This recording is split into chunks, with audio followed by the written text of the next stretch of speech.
আসসালামু আলাইকুম। সাংবাদিক ভাই ও বোনেরা, আপনারা দীর্ঘ প্রতীক্ষায় ছিলেন, সারা জাতি প্রতীক্ষায় আছে। বহু প্রত্যাশার একটা নির্বাচন হয়েছে।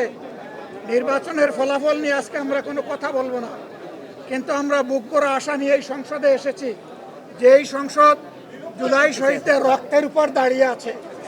আমরা অনুরোধ করেছিলাম যে এই সংসদে যারা ফ্যাসিস্ট সরকারের দূষর ছিল, যারা খুনের সহযোগী ছিল, তারা কেউ যেন এখানে কোনো বক্তব্য রাখতে না পারে। এই প্রেসিডেন্ট তিনটা কারণে অপরাধী, যার বক্তব্য এই মহান সংসদে আমরা শুনতে পারি না। প্রথম কারণ হচ্ছে তিনি সমস্ত খুনের সহযোগী ছিলেন। তার আমলে যে খুনগুলো হয়েছে, একটা খুনের বিরুদ্ধেও তিনি শাসক গোষ্ঠীর প্রতিবাদ করেন নাই। সেই খুনে তিনি কোনো ব্যবস্থা গ্রহণ করেন নাই। প্রেসিডেন্ট রাষ্ট্রের অভিভাবক হিসাবে তিনি জঘন্য অপরাধ করেছেন রাষ্ট্রের নাগরিকদের প্রতি। দ্বিতীয় কারণ ছিল, আপনারা জানেন, আগস্ট মাসের 5 তারিখ 24 সালে তিনি জাতির উদ্দেশ্যে ভাষণ দিয়েছেন। সেই ভাষণে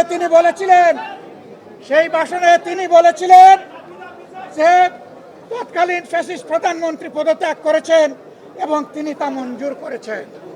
পরবর্তী পর্যায়ে আপনারা দেখেছেন, দুইটা মিডিয়ার সাথে সাক্ষাৎকার দিতে গিয়ে তিনি তা অস্বীকার করেছেন। নতুন গল্প সামনে নিয়ে এসেছেন। তিনি জাতির সামনে মিথ্যাবাদী হিসাবে সাব্যস্ত হয়েছেন। দেশের প্রেসিডেন্ট মিথ্যাবাদী সাব্যস্ত হওয়ার পরে প্রেসিডেন্ট হিসাবে তার আর কোনো নৈতিক অধিকার থাকে না। 3 নম্বর অপরাধ তিনি করেছেন, তিনি নিজের হাতে অর্ডিন্যান্স সাইন করেছেন। এই জুলাই অভ্যুত্থানের পরে ফেব্রুয়ারির 12 তারিখ নির্বাচন হবে। নির্বাচনের পরে যারা নির্বাচিত হবেন তারা 2টা ক্যাপাসিটিতে নির্বাচিত হবেন। তারা সংস্কার পরিষদের সদস্য হিসাবে নির্বাচিত হবেন এবং তারা একই সাথে সংসদ সদস্য হিসাবে নির্বাচিত হবেন। একই দিনে উভয় শপথ একই ব্যক্তি পড়াবেন। অত্যন্ত দুঃখের বিষয়, সেই শপথ দুটো আমরা নিলেও সরকারি দল নেয়নি।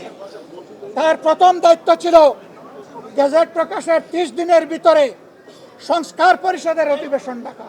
তিনি সেই অধিবেশন ডাকেন নাই।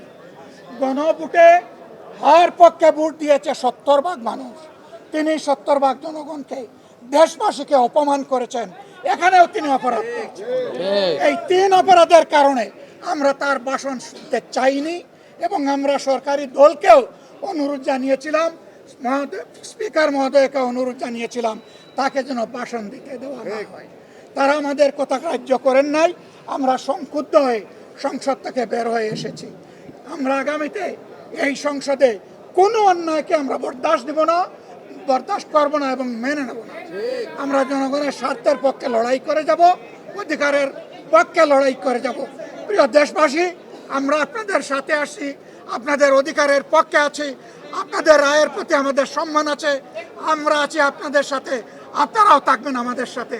সাংবাদিক বন্ধুগণ, আপনাদেরকে ধন্যবাদ।